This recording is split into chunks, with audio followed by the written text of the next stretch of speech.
Selamat pagi semuanya. Selamat tahun baru ya. Selamat memasuki tahun yang baru di tahun 2022 ini dan selamat memasuki tahun di mana Tuhan akan bekerja dengan lebih kuat lagi di dalam kehidupan kita, dalam kehidupan orang-orang percayanya, dalam kehidupan orang-orang benarnya. Sion pasti dibangkitkan pada tahun ini. Sion pasti terlihat pada tahun ini.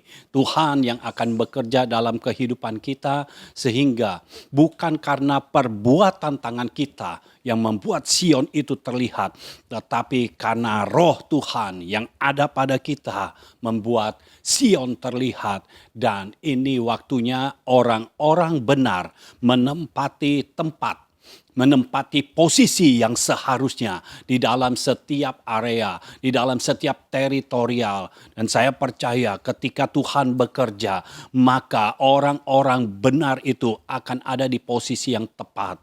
Ketika Tuhan bekerja, tidak ada satupun dari alam ini, dari manusia, dari apapun juga yang bisa menghalangi untuk orang benar menduduki posisi yang sudah ditetapkan oleh Tuhan bagi kita. Haleluya. Ini waktunya pada tahun ini mari kita memberikan yang lebih lagi untuk Tuhan kita. Ya, beri yang lebih lagi karena ini waktu di mana Tuhan bekerja di dalam kehidupan orang benar.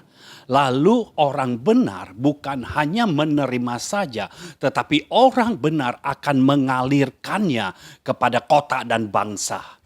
Jadi kita bukan hanya mengubah keluarga kita saja, keluarga kita tetap akan diubahkan. Tetapi Tuhan memberikan teritorial yang baru, yaitu engkau akan bisa mengubahkan kota dan bangsamu.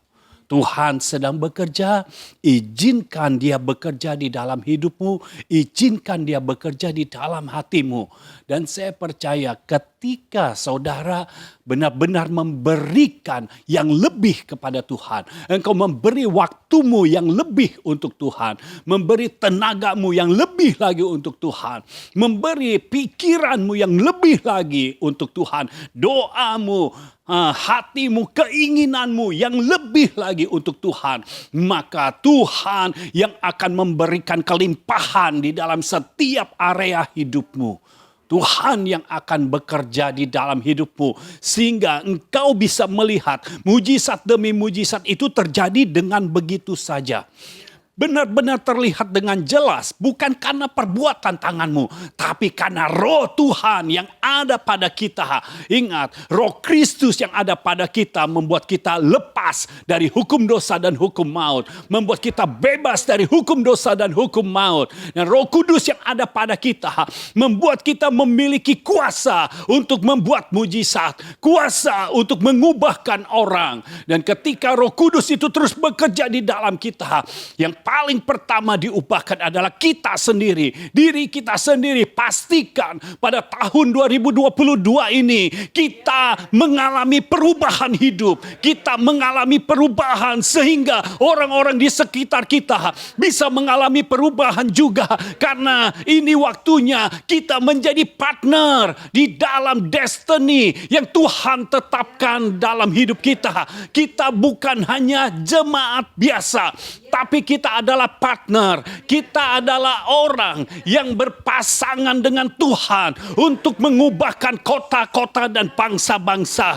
Dan ini waktunya Tuhan akan mengirimkan orang-orang yang sama seperti kita, bahkan yang lebih lagi, yang mencintai Tuhan lebih lagi, akan datang kepada kita untuk bersama-sama dengan kita mewujudkan agenda Tuhan di muka bumi ini, menegakkan kerajaan yang tak tergoncangkan di muka bumi ini. Dia Allah yang dahsyat, Dia Allah yang berkuasa. Selamat datang di dalam kerajaan yang tak tergoncangkan, karena Dia Allah yang luar biasa. Dia Allah yang berdaulat dan kedaulatannya tidak dapat diintervensi oleh siapapun juga. Kalau Tuhan sudah berkehendak, maka kehendaknya harus jadi. Kalau Tuhan sudah bertindak, artinya pasti jadi. Kalau Tuhan berfirman, artinya akan ada penggenapannya. Haleluya, haleluya, haleluya. Ketika Yesus datang ke dunia ini, di dalam Yohanes pasal 1 ayat yang ke-12, itu dikatakan, tetapi semua orang yang menerimanya diberinya kuasa supaya menjadi anak-anak Allah, yaitu mereka yang percaya dalam namanya. Jadi Yesus Kristus, firman yang menjadi manusia itu, datang dalam kehidupan kita untuk memulihkan hubungan kita dengan Bapa di sorga. Karena dengan adanya Yesus ke dalam dunia ini menebus dosa kita, membebaskan kita dari hukum dosa dan hukum maut. Sehingga hubungan kita dipulihkan dengan Bapa di sorga. Ketika hubungan kita dipulihkan dengan Bapa di sorga, maka kita itu disebut anak-anak Allah. Dan Yesus adalah yang sulung. Kalau Yesus yang sulung, artinya apa yang ada pada Yesus itu ada pada kita juga. Karena DNA yang ada pada Yesus itu ada pada kita juga. Ketika dikatakan lambang pemerintahan ada di atas bahunya, artinya di atas bahu kita ada lambang pemerintahan juga. Apa yang ada pada Yesus itu ada pada kita. Karena kita pun anak-anak Allah. Yesus adalah anak Allah dan kita adalah anak-anak Allah. Hubungan kita dengan Bapa di sorga dipulihkan sehingga kita bisa bersekutu. Kita bisa berdialog. Kita bisa berkata-kata kepada Bapa. Dan terlebih lagi dari itu semua, kita bisa menangkap isi hati Bapa. Apa yang Bapa mau dari kita. Apa yang Bapa inginkan dari hidup kita. Kita bisa mengerti, kita bisa menangkapnya karena tidak ada lagi batasan antara kita dengan Bapa di sorga. Bapa yang tadinya ada di dalam kerajaan sorga sekarang bertahta dalam hati kita juga. Bapa bertahta dalam hati kita sehingga kita bisa bersekutu terus. Bahkan kalau kita tidak tidur pun selama 24 jam, kita bisa terus-terusan bersekutu dengan Bapa di sorga. Dia Allah yang luar biasa dan Dia akan bekerja di dalam kita dan melalui kita. Haleluya, haleluya. Nah, ketika dikatakan tetapi semua orang yang menerimanya. Kata menerima di situ dari bahasa Yunani diambil dari kata lambano. Jadi artinya ini mengambil dengan kuat. Jadi kata menerima di sini bukan pasif. Bukan Yesus yang sudah melakukan segala sesuatu, lalu kita diam saja dan kita menerima. Tidak seperti itu. Ini seperti kalau kita diberikan hidangan, ya, kita sedang lapar, diberikan hidangan, diberikan makanan dan minuman. Kalau sudah diberikan, saudara harus ambil. Karena ketika saudara tidak mengambilnya dengan kuat, artinya saudara akan tetap lapar. Saudara akan tetap haus. Tetapi sekarang dari pihak Tuhan, Tuhan sudah memberikan. Dari pihak Yesus, Yesus sudah memberikan nyawanya untuk kita. Yesus sudah memberikan darahnya untuk menyucikan, menguduskan kita. Sekarang tinggal kita, bagian kita harus mengambil dengan kuat. Maksudnya apa mengambil dengan kuat? Ketika kita mengambil tidak pernah dilepaskan lagi. Kita mengambilnya dengan kuat. Supaya apa? Semua yang diberikan Tuhan dalam hidup kita tidak pernah terlepas lagi. Berapa kali kita menerima ini semua, kita mengambil semua, tetapi kemudian terlepas lagi. Sehingga kita sepertinya kok tidak merasakan realita Tuhan. Kok sepertinya kita tidak merasakan hadirat Tuhan. Oh, tahun ini saya bernubuat untuk engkau. Engkau akan merasakan hadirat Tuhan dimanapun engkau berada. Ketika engkau bisa merasakan di dalammu ada Roh Kristus, di dalammu ada Roh Kudus, maka engkau bisa merasakan realita hadirat Tuhan dimanapun engkau berada. Ketika engkau berkata-kata, engkau bisa merasakan realita hadirat Tuhan. Sorga terbuka atas hidupmu dan engkau bisa mulai merasakan, oh ini suasana sorga. Dan sekarang bukan hanya engkau yang merasakan, tapi orang-orang di sekitarmu bisa merasakannya juga. Orang-orang di sekitarmu bisa merasakan ini suasana sorga. Ini atmosfer yang baru terjadi dalam lingkungan kita, terjadi dalam rumah kita. Karena Tuhan bekerja di dalam kehidupan orang benarnya. Dimanapun engkau berada, Tuhan akan bekerja. Dan ketika Tuhan bekerja, engkau akan melihat tiba-tiba saja lingkunganmu berubah. Tiba-tiba saja keadaan keluargamu berubah. Tiba-tiba saja segala sesuatunya berubah. Dan Tuhan bekerja karena Dia Allah yang berdaulat. Itu sebabnya apa yang telah Yesus lakukan, apa yang telah Tuhan lakukan dalam hidupmu, ayo kita terima dengan cara mengambilnya dengan kuat. Jangan lepaskan lagi. Firman Tuhan yang telah datang dalam hidupmu, jangan lepaskan. Jangan biarkan dia berlalu begitu saja. Tapi biar itu menjadi permanen di dalam hidupmu. Karena pada tahun 2022 ini, ingat, keadaan dunia tidak akan bisa dijadikan pegangan. Hanya Tuhan dan firman-Nya yang bisa dijadikan pegangan. Dan hanya engkau berpegang kepada Tuhan dan firman-Nya, maka engkau bisa berdiri tegak di tengah-tengah orang yang berjatuhan. Kenapa Tuhan membuat kita berdiri tegak? Supaya kita bisa mengangkat orang-orang yang jatuh. Khususnya orang-orang yang kita kasihi. Orang-orang yang ada di lingkungan, di ring satu kita. Kita bisa angkat mereka kembali. Karena secara manusiawi, engkau tidak bisa berdiri tegak sebenarnya. Apalagi mengangkat orang yang sudah jatuh. Tetapi dengan kekuatan yang berasal dari Tuhan sendiri, engkau akan sanggup berdiri tegak dan engkau akan sanggup mengangkat semua orang-orang yang berada di dekatmu. Haleluya, itulah engkau. Itulah keberadaan orang-orang benar. Saya percaya eksistensi dari orang-orang benar akan terlihat dengan jelas di tahun 2022 ini. Tuhan akan memisahkan. Tuhan akan memisahkan orang benar dan orang fasik. Dan pada tahun ini akan ditarik garis yang jelas, clear. Yang mana orang benar, yang mana orang fasik. Sehingga orang benar dan orang fasik tidak bisa lagi bekerja bersama-sama. Akan ada garis yang cukup jelas. Di mana orang fasik dan di mana orang benar. Sekarang tidak bisa lagi orang berada di keduanya. Kadang menjadi fasik, kadang menjadi benar, tidak bisa. Harus dipilih. Mau menjadi orang benar atau orang fasik. Tidak bisa, sudah ada di gereja, tapi kadang-kadang hidupnya fasik, kadang-kadang hidupnya benar. Enggak bisa lagi. Ini waktunya kita tentukan pilihan kita. Mau menjadi orang benar atau mau menjadi orang fasik. Masing-masing ada bagiannya. Dan Tuhan akan bekerja kepada kedua kubu ini. Dan yang pasti Tuhan akan sangat banyak berurusan dengan orang benarnya. Tuhan berurusan dengan orang benarnya bukan berarti orang benar bermasalah. Maksudnya Tuhan berurusan, Tuhan kalau mau melakukan apa-apa, dia akan datang kepada orang benarnya. Orang benarnya ini akan sangat diperhatikan. Dan pada tahun 2022 ini, orang-orang benarnya akan sangat merasakan bahwa Tuhan sangat dekat dengannya. Tuhan sangat dekat dan Tuhan itu benar-benar hadir dalam kehidupannya. Akan semakin nyata, bahkan pelayanan malaikat akan semakin nyata pada tahun ini.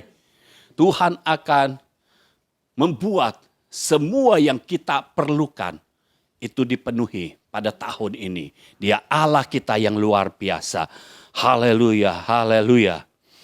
Semua orang yang percaya kepadanya, yang menerimanya, artinya mengambil dengan kuat, akan disebut anak-anak Allah.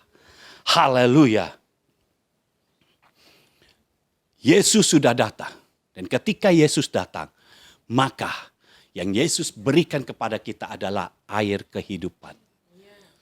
Dan pada tahun ini, kita bukan menerima air kehidupan saja.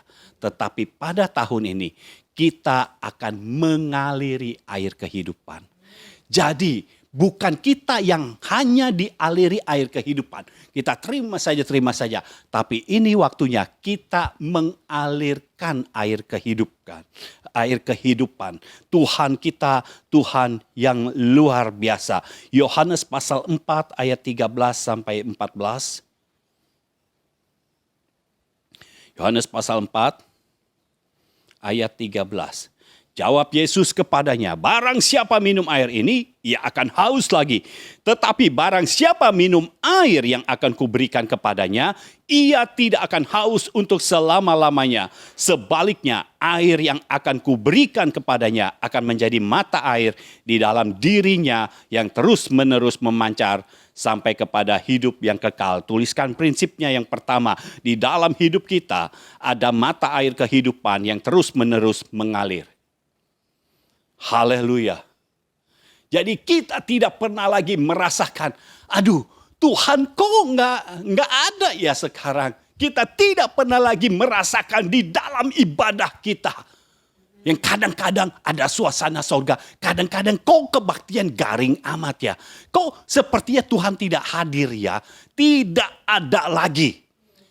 Kalau kita hidup secara benar di hadapan Tuhan, kita akan merasakan terus dalam setiap ibadah kita hadirat Tuhan ada, suasana sorga ada. Tuhan bekerja.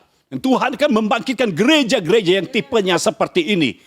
Gereja yang benar-benar mendahulukan Tuhan. Gereja yang benar-benar meninggikan nama Tuhan. Bukan meninggikan namanya sendiri. Gereja yang benar-benar mempermuliakan nama Tuhan. Dan ketika ini terjadi, maka orang-orang itu di dalamnya akan ada mata air. Jadi tidak perlu minta dialiri lagi oleh hamba Tuhan yang diurapi. Alirkan saya air kehidupan supaya dahaga saya dipuaskan. Oh, tahun ini kalau saudara serius di dalam Tuhan, maka saudara akan merasakan aliran air hidup itu tidak ada di luar. Aliran air hidup itu ada di dalammu. Itu sudah menjadi mata air. Sehingga itu tidak pernah habis. Karena itu mata air, maka aliran air hidup itu tidak pernah habis. Selalu ada, selalu baru. Selalu ada, selalu baru. Ini ajaibnya mata air. Airnya selalu baru, saudara. Tidak pernah mata air memunculkan air yang bekas. Ini air yang baru. Ya, air yang baru. Setiap hari ada air yang baru. Air kehidupan yang baru ada di dalam hatimu. Itu sebabnya ketika engkau bangun, engkau sudah bisa merasakan, di sini ada hadirat Tuhan. Ini sorga. Ini sorga. Ini seperti bukan dunia di mana saya berada. Ini sorga. Kenapa? Di dalammu ada mata air yang terus-menerus memancar sampai kepada kehidupan yang kekal. Jadi mata air ini tidak pernah stop. Karena di dalam hidupmu tidak pernah ada musim kemarau. Di dalam hidupmu mata air ini selalu berbuah-buah. Itu sebabnya ketika kau berkata-kata yang keluar adalah air kehidupan. Dan air kehidupan ini mulai membanjiri orang-orang yang ada di sekitarmu. Sehingga mereka bisa menerima air kehidupan. Yesus Kristus adalah air kehidupan. Itu yang kita aliri. Ketika mereka menerima juga, mereka akan menjadi anak-anak Allah juga. Mereka punya hubungan dengan Bapa di sorga juga. Dan ketika mereka terus menerima Yesus dan serius di dalamnya, maka mereka juga memiliki mata air kehidupan. Oh, yang bisa dialirkan. Tuhan sedang bekerja di tengah-tengah kita. Izinkan dia bekerja di dalam kehidupanmu.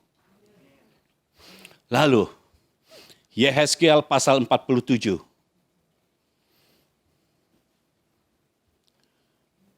Yehezkiel pasal 47. Mulai ayat 1. Kemudian ia membawa aku kembali ke pintu bait suci dan sungguh ada air keluar dari bawah ambang pintu bait suci itu dan mengalir menuju ke timur. Sebab bait suci juga menghadap ke timur dan air itu mengalir dari bawah bagian samping kanan dari bait suci itu, sebelah selatan mezbah.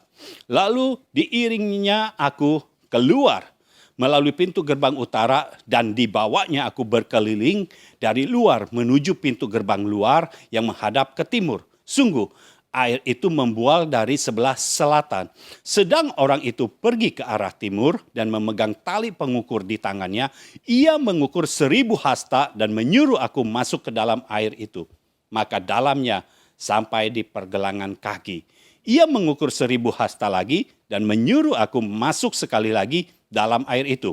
Sekarang sudah sampai di lutut. Kemudian ia mengukur 1000 hasta lagi dan menyuruh aku ketiga kalinya masuk ke dalam air itu. Sekarang sudah sampai di pinggang.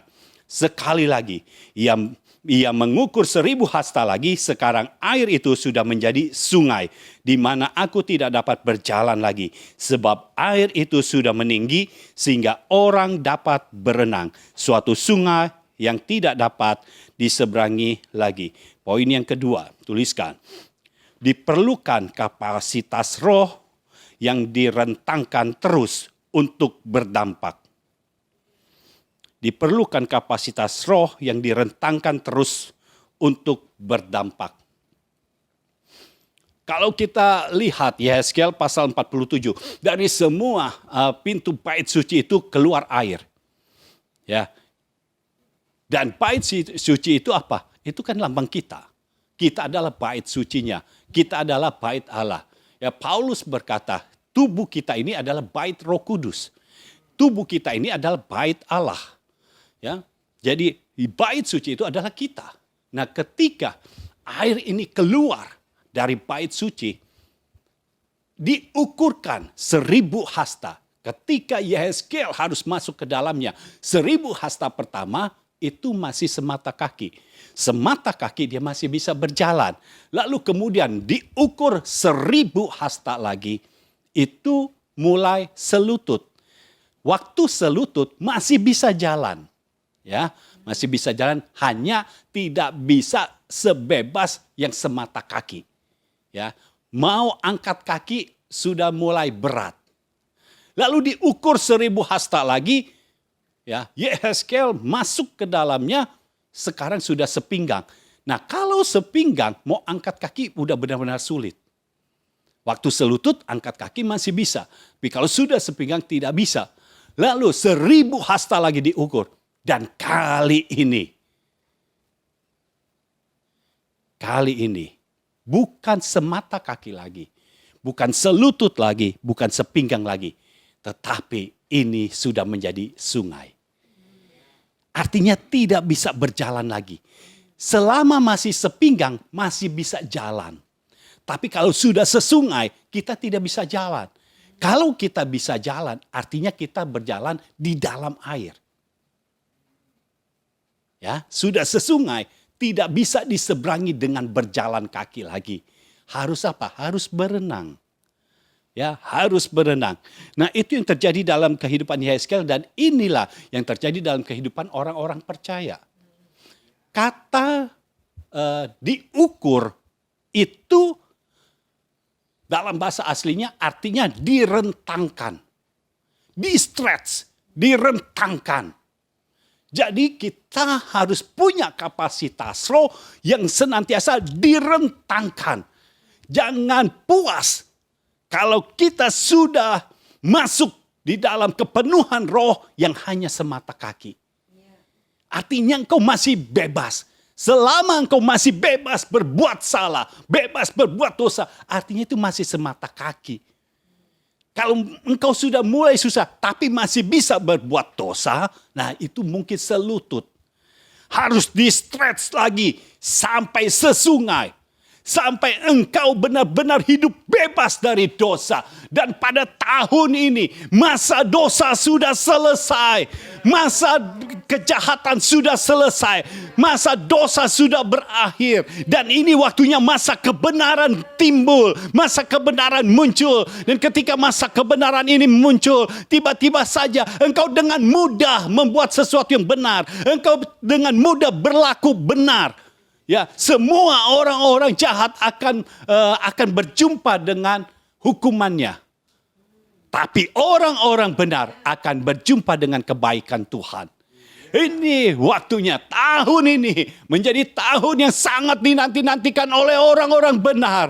Kalau engkau sudah merasakan, Tuhan, aku sudah lama menantikan. Tahun ini, dengar, Tuhan akan menjawab semua yang kau nanti-nantikan. Dia ada di tengah-tengah kita. Dia ada di dalam engkau. Tuhan, bukan Tuhan yang bertata di sorga saja. Dia bertata di dalam kita. Dan melalui kita, kita yang menjadi partnernya. Melalui kita, Tuhan akan mengubahkan kota-kota dan bangsa-bangsa.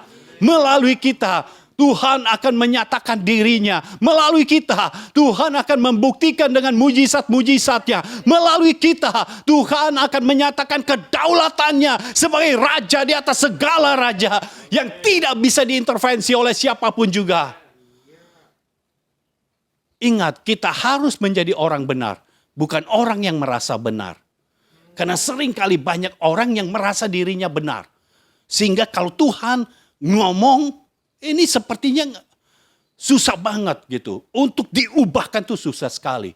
Itu sebabnya kita perlu kuasa untuk mengubahkan orang. Dan orang yang pertama kali harus berubah adalah diri kita sendiri. Kita harus berubah sesuai dengan firman-Nya. Kita harus berubah sesuai dengan kebenaran yang telah diberikan kepada kita. Haleluya. Nah, kalau kita perhatikan, saudara, ayat yang selanjutnya, ayat yang ke-6 dari Yeskel pasal 47. Lalu ia berkata kepadaku, sudahkah engkau lihat, hai anak manusia? Kemudian ia membawa aku kembali menyusur tepi sungai. Jadi ini air yang tadinya semata kaki sekarang sudah sesungai. Dalam perjalanan pulang, sungguh sepanjang tepi sungai itu ada amat banyak pohon di sebelah sini dan di sebelah sana. Nah, perhatikan saudara, ayat yang ke-6 dikatakan begini. Lalu ia berkata kepadaku, sudahkah engkau lihat, hai anak manusia? Kemudian ia membawa aku kembali menyusur tepi sungai. Jadi waktu menyusur tepi sungai, kok nggak kelihatan pohon ya? Kalau ada pohon di pinggir sana, pinggir sini, artinya terlihat. Tetapi waktu menyusur tepi sungai, tidak terlihat. Ayat yang ke-7, dalam perjalanan pulang. Jadi begitu dalam perjalanan pulang, baru terlihat. Sungguh sepanjang tepi sungai itu, ada amat banyak pohon di sebelah sini dan di sebelah sana. Haleluya. Jadi maksudnya apa di sini? Kita fokus kepada kapasitas roh kita saja. Dan selanjutnya Tuhan yang akan bekerja membuat mujizat demi mujizat. Kita berdampak. Tetapi bukan perbuatan tangan kita lagi yang membuat hidup kita berdampak. Tapi roh yang ada di dalam kita. Roh Tuhan yang ada di dalam kita. Jadi bukan dengan kuat dan gagah kita. Tetapi oleh roh Tuhan. Maka hidup kita menjadi berdampak. Fokus saja engkau merentangkan kapasitas rohmu. Maka engkau akan berdampak. Tadinya tidak terlihat. Ada pohon di sebelah sini, di sebelah sana. Tidak terlihat. Tetapi ketika kita terus menyusuri sungai. Kita mengikuti Tuhan terus menerus. Menyusuri sungai. Ketika dalam perjalanan kembali. Tiba-tiba. Oh haleluya. Tiba-tiba saja ada pohon. Artinya ini pohon bukan yang ditanam. Tetapi ini pohon yang diciptakan oleh Tuhan. Karena Tuhan punya kuasa untuk mencipta. Tuhan punya kuasa untuk memultiplikasikan apa yang ada. Tiba-tiba pohon itu ada. Ini membuat sungai itu menjadi semakin hidup. Karena kalau sepanjang sungai itu tidak ada pohon, sepertinya gersang. Tetapi ketika ada pohon, sungai itu menjadi semakin hidup. Dan saudara pernah merasakan berada di tepi sungai? Ya, atau berada di rumah yang dekat dengan sungai. Itu hawanya tidak pernah panas. Hawanya sejuk. Ya, kita bisa mendengar air sungai itu. Dengar saudara, ketika kita semakin direntangkan kapasitas roh kita, kedatangan kita akan diketahui. Air sungai itu ketika mengalir terdengar. Kedatangan kita akan diketahui. Dan orang tahu bahwa ini adalah orang benar. Itu sebabnya akan ada banyak orang yang datang kepada kita. Untuk apa? Minta air kehidupan itu. Untuk minta solusi dari setiap masalah yang ada. Dan kita tidak pernah berpikir untuk menjawab solusi ini, untuk menjawab orang-orang yang bertanya ini. Tetapi tiba-tiba saja solusi itu keluar begitu saja dari mulut kita dan apa yang kita katakan terjadi. Di tepi sungai yang sini dan sana muncul pohon-pohon yang tadinya tidak ada, sekarang ada. Lalu perhatikan saudara, apalagi yang terjadi. Ayat 8, ia berkata kepadaku, sungai ini mengalir menuju wilayah timur dan menurun ke arah Yordan dan bermuara di laut asin. Air yang mengandung banyak garam dan air itu menjadi tawar. Sehingga kemana saja sungai itu mengalir, segala makhluk hidup yang berkeriapan di sana akan hidup.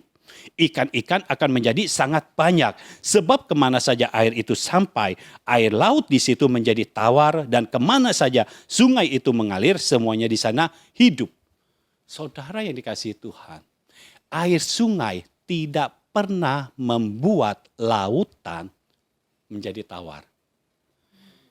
Itu sebabnya sering ada pepatah yang mengatakan, air laut siapa yang asinkan? Kenapa? Karena air laut selalu asin. Tetapi sekarang ini dampak yang dihasilkan oleh orang benar. Orang yang sudah hidup di dalam roh. Orang yang sudah direntangkan kapasitas rohnya terus menerus. Apa yang tidak mungkin akan menjadi mungkin. Apa yang mustahil menjadi tidak mustahil lagi. Namanya saja sudah laut asin. Laut saja sudah asin. Apalagi namanya laut asin. Kalau namanya laut asin artinya asinnya berkali-kali lipat dari biasanya. Tetapi ketika air ini, air sungai ini mengalir ke situ, mengalir ke laut asin. Air yang mengandung banyak garam ini, karena dikatakan bermuara di laut asin, air yang mengandung banyak garam. Air yang banyak mengandung garam ini menjadi tawar. Oh haleluya, ada kekuatan dari roh kita untuk membuat air laut menjadi tawar. Ini luar biasa saudara. Kenapa? Kalau air laut, ikan air tawar tidak bisa hidup di laut. Jadi saudara tidak akan bisa makan ikan gurame karena ini air tawar. Lalu saudara carinya di laut, nggak bisa. Tapi ketika ada orang benar, haleluya. Ketika saudara dibangkitkan, hal yang tadinya mustahil menjadi tidak mustahil lagi. Air laut yang banyak mengandung garam. Saudara pernah melihat orang mengambil garam di lautan? Tidak pernah saudara. Kenapa? Susah. Airnya soalnya sudah asin. Ya. Airnya sudah asin. Tapi ketika air dari sungai ini yang mengalirkan aliran air kehidupan sampai kepada laut asin itu. Ini sesuatu yang luar biasa. Karena laut airnya selalu lebih banyak daripada sungai. Tetapi sungai lebih berdampak daripada laut. Jadi saudara sebagai orang-orang benar jangan takut dengan jumlah. Karena saudara yang akan berdampak bagi kota dan bangsa. Air sungai ini membuat air laut itu menjadi tawar. Sehingga ikan-ikan yang besar bisa muncul di situ. Banyak. Jadi udah besar, banyak. Dan ini ikan yang bisa langsung diperjualbelikan. Itu sebabnya dikatakan ayat yang ke-10, maka penangkap-penangkap ikan penuh sepanjang tepinya, mulai dari En-Gedi sampai En-Eglaim. Daerah itu menjadi penjemuran pukat, dan di sungai itu ada berjenis-jenis ikan seperti ikan-ikan di laut besar, sangat banyak. Ikannya besarnya seperti di laut-laut yang besar itu. Oh, haleluya. Oh, saya berdoa ini terjadi di dalam negeri kita, di bangsa kita Indonesia. Akan ada ikan-ikan yang ukurannya besar-besar. Dan ini ikan yang dikonsumsi. Ikan yang bukan di laut, tetapi ikan yang di air tawar, ikan yang di sungai. Oh, akan datang ikan-ikan. Tuhan sendiri yang akan memanggil ikan-ikan ini untuk sampai di sungai-sungai di Indonesia. Tuhan yang bekerja, dan ikan-ikan ini datang di dalam nama Yesus. Saya percaya ini waktunya bangsa Indonesia akan mengalami kemakmurannya. Bangsa Indonesia diangkat tinggi oleh Tuhan. Ya, ikan-ikan yang tadinya hanya kecil-kecil, sekarang ikan ini menjadi besar-besar. Dan Tuhan yang melakukannya untuk negara kita ini, untuk negeri kita ini. Indonesia, dengarlah, engkau akan menjadi kemuliaan bagi nama Tuhan. Di dalam engkau, Tuhan akan menyatakan kedaulatannya. Tuhan akan menyatakan dirinya, sehingga pertobatan terjadi, perubahan terjadi di negeri Indonesia. Di dalam nama Yesus terjadilah. Haleluya, haleluya. Ini luar biasa, saudara. Ikan di sungai ada yang besar, tetapi kalau dibandingkan dengan ikan yang di laut, itu besarnya itu beda, saudara. Ya, banyak orang kalau mancing di laut dapat ikan, ya, ikannya itu belum tentu semua orang suka, karena kebiasaan kita makan air yang tawar. Karena kalau ikan di air laut itu rasanya tawar. Ya, kita harus tahu ikan di air laut rasanya tawar. Justru ikan yang di sungai itu ada rasanya, ada gurih-gurihnya begitu. Justru kalau yang di air laut ikannya jadi tawar. Tapi sekarang dibalik. Ikannya jenisnya jenis air tawar, tetapi besarnya seperti ikan yang di laut. Oh, haleluya. Makanya terjadi perubahan di daerah situ. Bisnis yang tadinya tidak ada sama sekali, tiba-tiba ada. Mulai ada yang menjual beli. Ya, ada jual beli. Di situ ada berjenis-jenis ikan. Jadi bukan hanya satu jenis, tapi berjenis-jenis ikan. Seperti ikan-ikan di laut besar. Dan sangat banyak. Oh, haleluya. Kalau ikan ini sangat banyak. Pertama, bisa dijadikan konsumsi. Sehingga tidak ada yang kelaparan lagi di situ. Tetapi karena ikannya banyak, ikan ini bisa dijual. Dan kalau sangat banyak, ikan ini bukan hanya dijual di lingkungan saja, sudah bisa dijual ke luar kota, bisa dijual ke luar negeri, bisa diekspor. Artinya devisa daerah situ mengalami peningkatan. Dan bukan hanya devisa daerah situ saja, tetapi devisa secara keseluruhan, secara nasional mengalami peningkatan. Karena ikannya sangat banyak. Oh, siapa yang gak mau, saudara? Ini ikan air tawar tapi besar-besar. Oh, haleluya. Ya, dagingnya tetap enak, bisa dimakan, tapi ukurannya besar. Itu luar biasa, saudara. Akuarium yang kecil sudah tidak bisa lagi. Harus akuarium yang besar. Ya, kalau punya tambak harus yang besar juga, karena ikannya akan menjadi besar-besar. Haleluya, haleluya. Lalu dalam ayat yang ke-11, oh, Tuhan memang suka membuat mujizat yang ajaib, yang tidak pernah terpikirkan oleh manusia. Ayat yang ke-11, tetapi, kata tetapi artinya ini berkebalikan dari yang tadi. Tetapi rawa-rawanya dan paya-payanya tidak menjadi tawar, itu menjadi tempat mengambil garam. Ini apa yang terjadi? Sekarang air rawa tidak pernah asin. Ya, saudara tidak perlu mencicipi, percaya saja air rawa tidak pernah asin. Yang asin itu air laut. Tetapi sekarang orang tidak perlu mengambil garam di dasar laut. Karena dasar laut tidak terselami, saudara. Tetapi kalau rawa, dasarnya kita bisa ambil.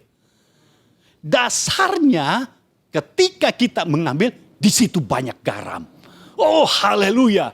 Apa yang terjadi? Garam berpindah dari laut ke rawa-rawa. Sehingga ini tidak menyulitkan orang.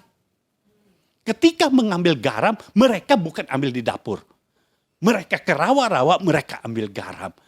Dan mereka tidak perlu berebutan. Kenapa? Karena semua rawa di situ bisa diambil garamnya. Oh haleluya. Sehingga ikan-ikan yang ada bisa diawetkan. Setelah diambil dari air sungai, bisa diawetkan dengan garam.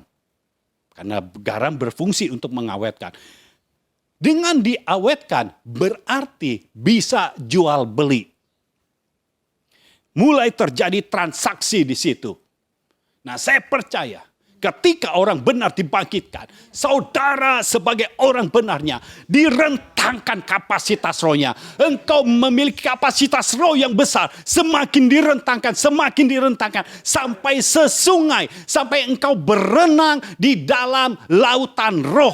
Sampai engkau berenang di dalam air kehidupan itu. Engkau tidak bisa bergerak secara manusiawi lagi, tapi engkau bergerak secara roh. Ketika engkau berada di titik itu, engkau melihat dampakmu akan membuat bisnis yang tadinya mati menjadi hidup kembali. Bisnis yang tadinya tidak ada, sekarang terlahir. Bisnis yang baru terlahir di dalam nama Yesus. Engkau memberikan dampak bagi sekitarmu, sehingga orang-orang yang menganggur saat ini menjadi tidak menganggur lagi. Dampakmu akan sangat terasa oleh orang-orang yang ada di sekitarmu karena engkau mau merentangkan kapasitas rohmu. Hal yang ajaib terjadi, saudara.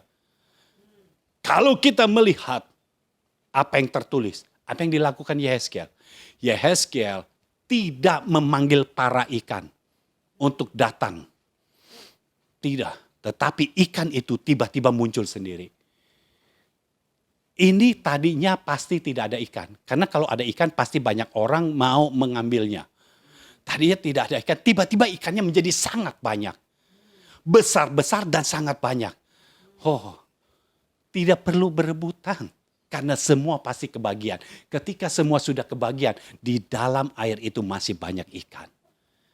Itu sebabnya tidak pernah habis-habis apa yang disediakan Tuhan dalam hidup kita.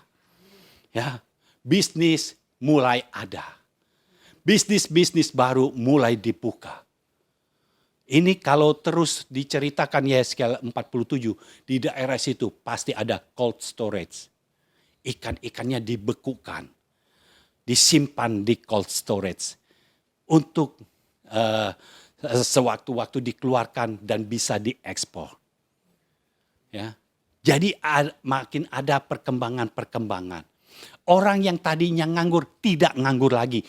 Kerjaan menjadi sangat banyak. Sangat baik karena ikannya banyak. Ya, ada yang bagian cutting, bagian memotong, ada yang bagian mengawetkan, mengambil garam lalu mengawetkan ikan. Ya, jadi banyak sekali pekerjaannya. Ada yang menjadi marketingnya, ada yang menjadi finance-nya. Oh, perusahaan baru mulai terbuka. Saudara jangan menganggap, oh ini jual beli seperti di pasar. Tidak, Tuhan sedang membuat bisnis yang besar. Untuk orang-orang benarnya menjadi dampak yang besar. Ini adalah company. Ya, ini benar-benar menjadi sesuatu yang besar. Dan ini bukan hanya lokal saja. Karena ini bisa berdampak kepada bangsa-bangsa. Haleluya.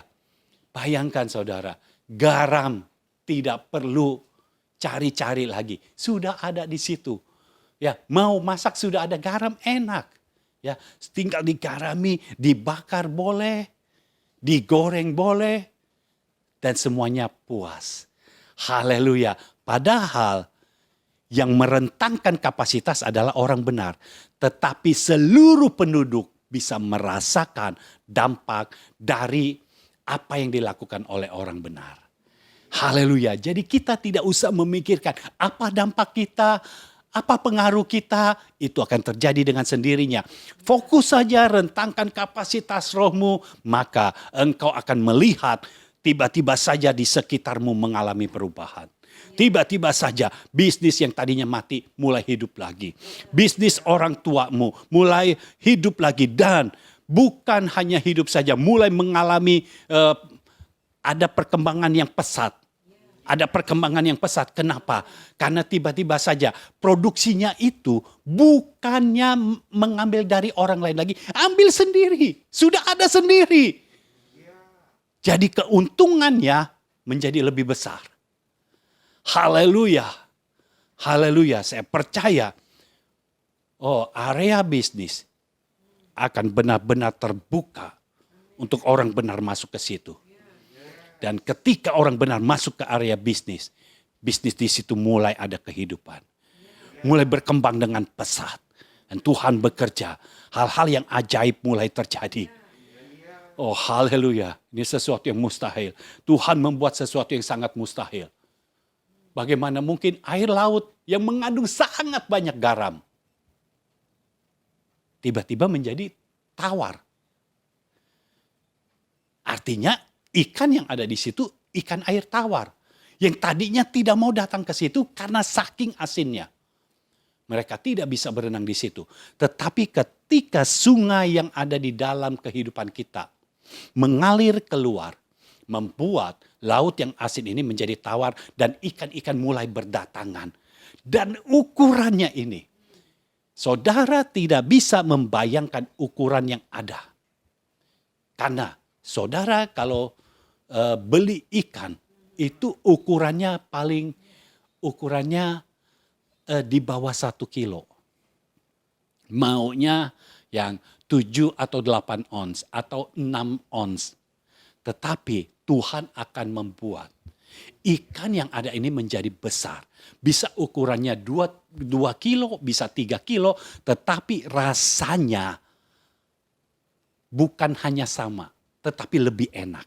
Karena kalau Tuhan bekerja, semuanya menjadi sempurna. Sama seperti ketika terjadi perkawinan di Kana. Air anggurnya habis. Nah, ketika Yesus mengubah air menjadi anggur, anggur yang terakhir ini lebih enak dari yang pertama. Nah, saya percaya ikan yang dihadirkan oleh orang-orang benar sebagai akibat dari dampak orang-orang benar yang berada di situ. Ikan itu ukurannya besar, tetapi rasanya bertambah enak. Oh, haleluya. Ya Tuhan kita yang luar biasa, kita tidak bisa melakukannya. Tapi Tuhan bisa melakukannya melalui kita. Haleluya. Yang namanya rawa, sejak kapan di rawa ada garam? Bahkan kalau kita menggarami rawa, itu nggak akan terasa asin. Jadi perlu garam yang banyak. Tetapi sekarang Tuhan mengubahkan. Rawa ini menghasilkan garam. Oh haleluya.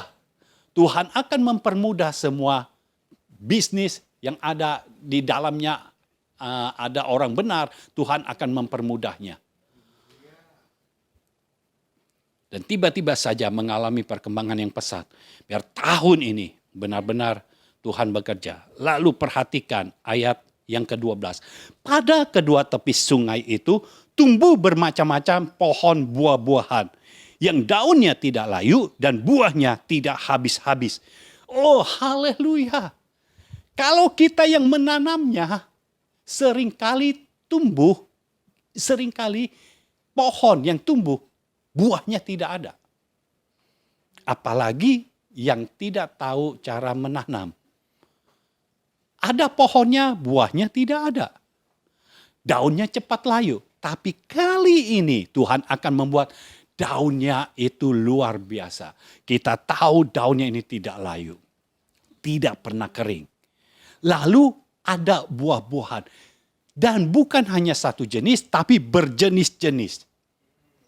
Ini buah yang luar biasa. Membuat kita kalau makan, kita itu enggak bosan-bosan. Karena jenisnya banyak. Kita sudah makan mangga, habis itu kita ganti. Kita mau makan anggur, terus kita ganti lagi. Sehingga kita tidak bosan. Karena kalau buahnya cuma satu, mungkin kita makan kita akan mengalami bosan. Tetapi ini tidak akan membuat kita bosan. Oh saudara, kalau engkau memegang dengan kuat firman yang ada padamu, dan engkau merentangkan kapasitas rohmu, orang-orang di sekitarmu tidak pernah akan kekurangan. Dan ini yang luar biasanya dikatakan.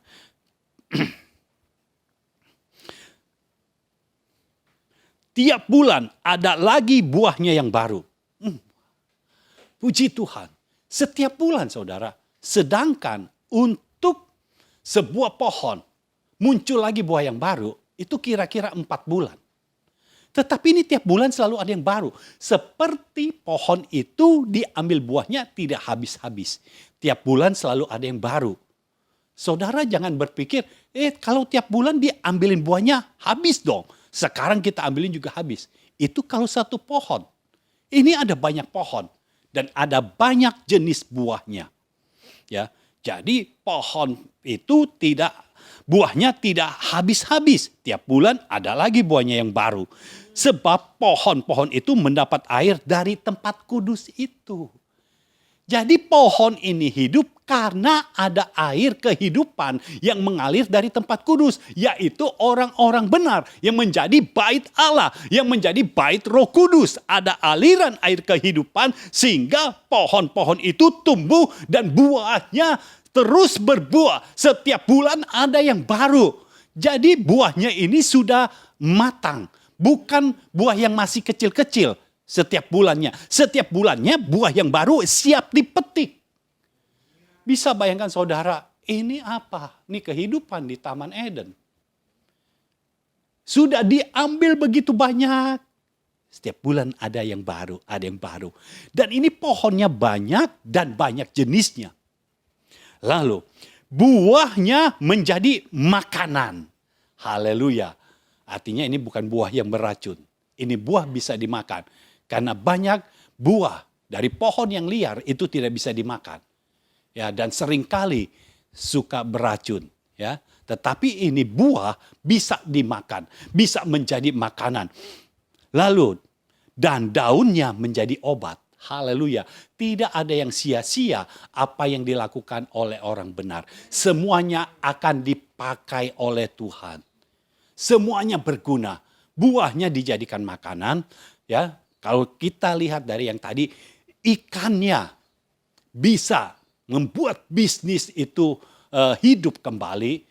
Garamnya bisa diambil dengan mudah, dengan gampang, dan menghidupkan perekonomian di situ. Lalu sekarang dari pohon-pohon ini buahnya bisa dimakan karena berbuahnya ini banyak dan selalu baru, tiap bulan selalu baru. Artinya ada percepatan, ada akselerasi. Karena musim berbuah biasanya 4 bulanan. Tetapi ini setiap bulan ada yang baru, ada yang baru. Artinya buah pun bisa dijual ke luar kota, bisa dijual ke luar negeri, bisa diekspor. Ya, lalu daunnya bisa menjadi obat. Haleluya. Artinya semua sakit penyakit hilang. Karena setiap kali ada yang sakit, daunnya bisa menjadi obat. Entah itu dimakan, entah itu direbus, airnya diminum, entah itu ditempelkan. Pokoknya daunnya bisa menjadi obat. Dan orang-orang yang sakit menjadi sembuh. Karena terus hidup dalam kesembuhan artinya tidak ada penyakit lagi.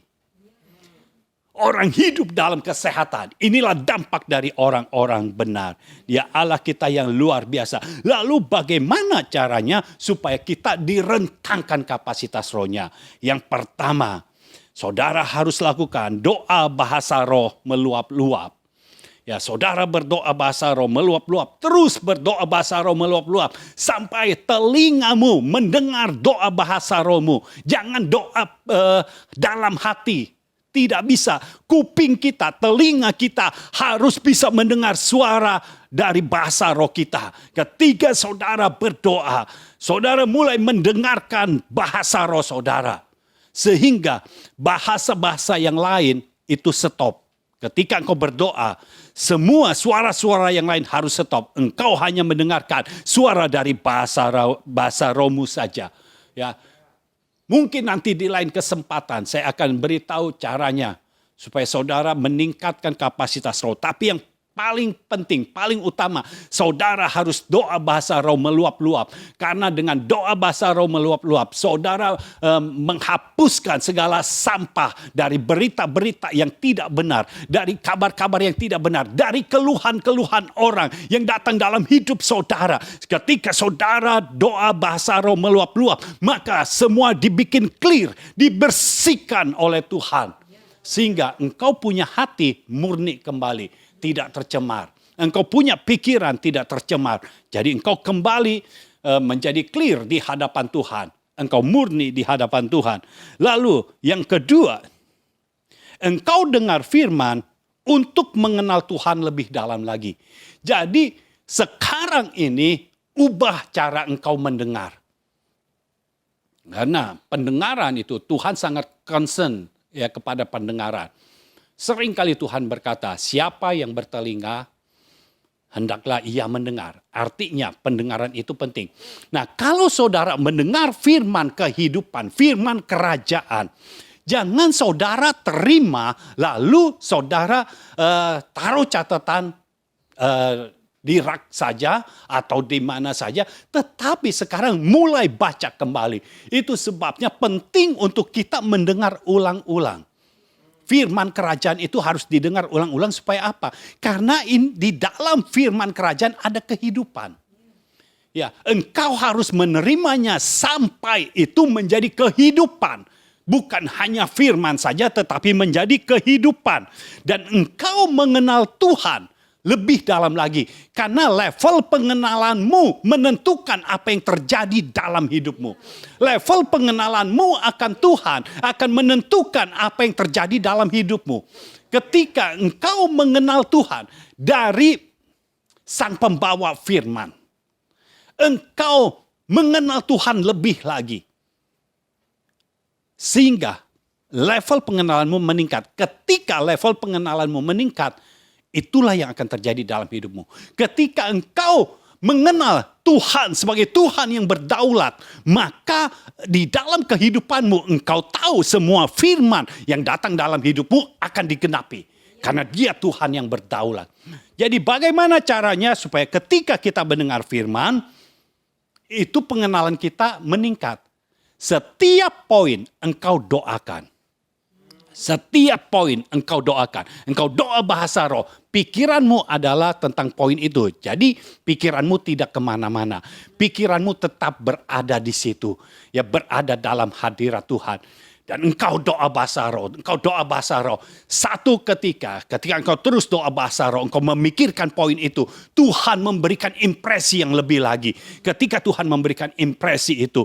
Maka engkau mulai berkata-kata dalam bahasa Indonesia. Engkau berdoa dalam bahasa Indonesia. Mendoakan. Ya, memperkatakan. Mendeklarasikan apa yang engkau terima dari Tuhan. Terus engkau doakan seperti itu. Terus engkau doakan. Lalu kalau itu sudah selesai, engkau taruh lagi poin yang nomor 2. Engkau doakan, lakukan sekali lagi. Tanpa engkau sadari, level pengenalanmu akan Tuhan berubah menjadi meningkat. Ketika level pengenalanmu meningkat, kapasitas rohmu akan direntangkan. Kapasitas rohmu menjadi besar. Engkau bukan yang selutut lagi, tetapi engkau yang sudah menjadi sungai. Sehingga kehidupanmu mulai berdampak bagi sekitarmu. Tuhan bekerja di dalam hidupmu, izinkan dia menjamah kehidupanmu, izinkan dia bekerja di dalam hidupmu, dan izinkan pada tahun ini Tuhan bekerja dengan bebas dalam hidupmu. Serahkan hidupmu ke dalam tangan Tuhan. Sekali lagi, serahkan hidupmu ke dalam tangan Tuhan. Dan biarkan dia yang bertindak atas hidupmu. Dan bekerja di dalam kehidupanmu. Tuhan akan bekerja. Itu sebabnya saya percaya ketika engkau fokus merentangkan kapasitas rohmu. Maka segala berkat itu bukan ada di depan kita. Tetapi segala berkat itu akan mengikuti kita. Segala berkat itu akan mengikuti kita. Kita tidak mengejar berkat lagi. Tetapi berkat itu, berkat keuangan, berkat kesehatan, berkat apapun juga, itu datang dalam hidup kita, mengikuti kita. Dan karena berkat ini akan datang dalam hidup kita, itu sebabnya kita harus punya roh memberi yang lebih lagi. Kita harus punya roh memberi yang lebih lagi. Kita mau memberi sesuai dengan tuntunan Tuhan. Sehingga ketika Tuhan bekerja dalam hidup kita, ini semua terus berputar. Kita memiliki mata air yang terus mengalir. Ya, itu tidak akan membanjiri kita, tetapi akan membanjiri keluar dari hidup kita. Sehingga orang-orang diberkati dari hidup kita yang sudah diberkati oleh Tuhan. Tuhan bekerja pada tahun ini, dan terimalah berkat Tuhan pada tahun ini. Di dalam nama Yesus, terimalah segala hal yang Tuhan sediakan bagimu. Segala berkat di sorga yang Tuhan sudah sediakan, terimalah itu di dalam nama Yesus. Terjadilah dan terimalah. Amin. Amin. Amin. Haleluya. Haleluya. Saudara yang dikasihi Tuhan, semua poin yang ada, mulai doakan. Stretch. Mulai kembangkan kapasitas rohmu. Jangan fokus untuk cari berkat. Karena berkat akan mendatangi saudara. Tuhan yang akan bertindak. Dia yang akan terus melakukannya dalam hidup saudara. Ya. Itu sebabnya pada hari ini, di tanggal 1, tepat tanggal 1 Januari ini, mari kita punya kehidupan yang berbeda. Kehidupan yang memperkenan hati Tuhan. Biar Tuhan sendiri yang bekerja dalam kehidupan kita, dan kita akan melihat dampak dari level pengenalan kita akan Tuhan yang semakin bertambah-tambah, akan membuat lingkungan kita menjadi hidup. Ya, Allah kita yang luar biasa. Hari Kamis ini tidak ada prayer group, ya mungkin Kamis yang akan datang baru ada. Tuhan terus bekerja, tapi saudara jangan lupakan doamu. Ya, engkau berdoa tahun ini, biar kuasa doa bekerja dalam hidup saudara dan benar-benar terjadi dalam hidup saudara. Saya percaya Tuhan sedang memberkati kehidupan saudara sekalian. Itu sebabnya pada awal tahun ini, kita selalu memberi kesempatan kepada saudara untuk memberikan taburan di awal tahun. Yang kita namakan persembahan sulung. Sehingga saudara bisa diberkati. Kami di sini akan mendoakan taburan saudara di awal tahun ini setelah ini selesai. Jadi tidak akan ditayangkan, tapi kami akan doakan supaya saudara menerima berkat-berkat selanjutnya yang berkelimpahan di dalam Tuhan. Ya, saat ini sekian saja, dan saya percaya Tuhan akan terus memberkati saudara. Terimalah semua berkat yang dari Tuhan, dan jangan berhenti pada dirimu saja, mulai alirkan kepada yang lainnya. God bless you.